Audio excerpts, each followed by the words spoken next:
네, 이번 북한의 3차 군사정찰위성 발사와 관련해 국회에서도 상임위 곳곳에서 현안 질의가 진행이 됐습니다.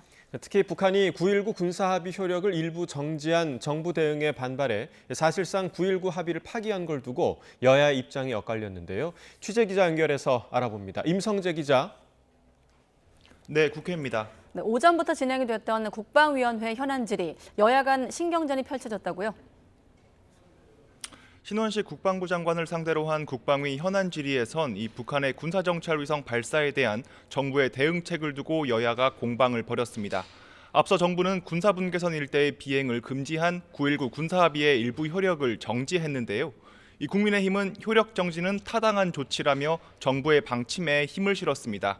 그러면서 북한 국방성이 오늘 아침 지상, 해상, 공중에서 중지했던 모든 군사적 조치를 즉시 회복하겠다고 발표한 것에 대해 이 9.19 합의를 먼저 파기한 것이라며 더 적극적인 방어태세 구축을 주문했습니다. 북한이 깬 겁니다. 우리는 북한의 군사정찰 위성이 떴으니 이 부분에 대응적으로 비행금지 구역에 대해서 우리의 정찰 자산을 확보를 해야 되겠다라고 해서 대응을 한 건데, 그것도 효력 정지를 하겠다라고 얘기를 한 건데, 이거 북한이 분명히 깬 거 아닙니까? 반면 더불어민주당은 이번 조치로 남북 간 긴장감이 고조되고 되려 충돌이 많아질 가능성이 커졌다고 우려했습니다.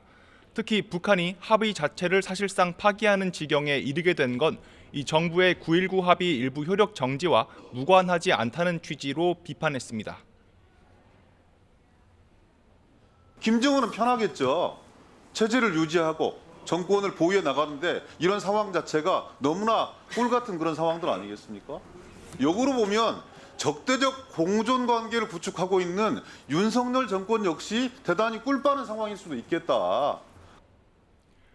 국방위 위원들은 또 위성 만리경 1호가 정상적으로 작동하는지 질문도 이어갔습니다.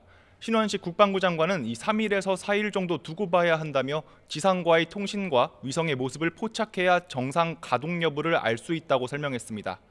국회 정보위원회도 오전 중 열려 김규현 국정원장을 상대로 한 질의가 있었습니다.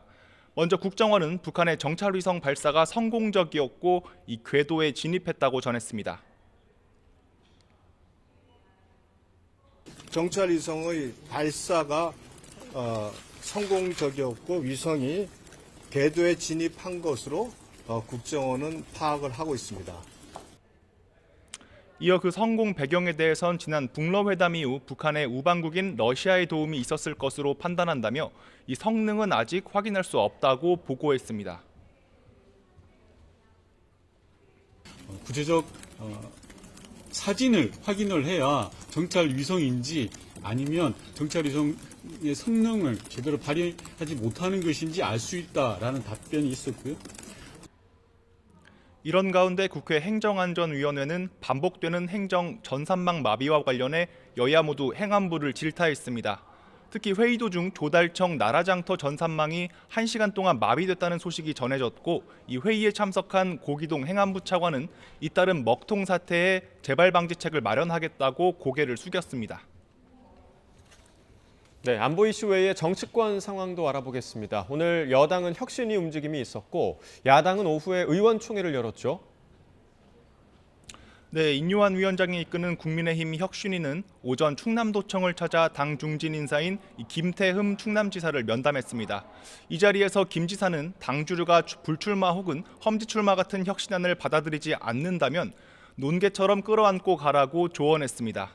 이후 혁신위는 국립대전현충원을 찾아 연평도 포격 전 영웅들을 참배했습니다. 특히 오후에는 건강한 당정관계 수립 혹은 과학기술 인재 영입의 필요성이 담길 가능성이 있는 이 5번째 혁신안을 발표할 것으로 보이는데요. 이를 위해 열린 회의에는 민주당 출신 양향자 한국의 희망 대표가 초청돼 강연을 진행했습니다.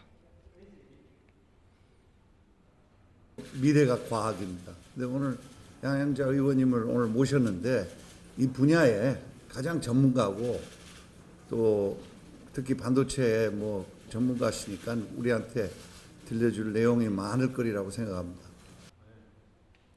그제 대전에서 민주당 내 대표적 비명계로 꼽히는 이상민 의원을 만난 데 이어 이 야권 인사를 연달아 접촉한 건데 이 외연 확장이라는 해석이 나옵니다. 여야는 또 오후에 의원총회를 열었습니다. 특히 민주당은 이동관 방송통신위원장 탄핵 추진 등 이 쟁점 현안을 논의했습니다. 애초 민주당은 오늘 예정됐던 본회의에서 이 안건 상정을 시도할 예정이었지만 여당의 반발로 본회의 자체가 무산된 상황입니다.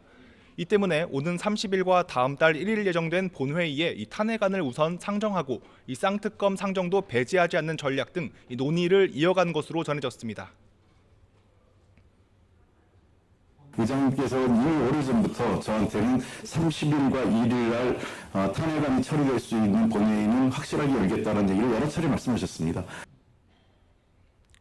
또 당원 자격정지 6개월 징계를 받은 최강욱 전 의원의 이른바 설치는 암컷 발언 등 총선을 앞두고 당내 부적절한 언행의 심각성을 공유했습니다.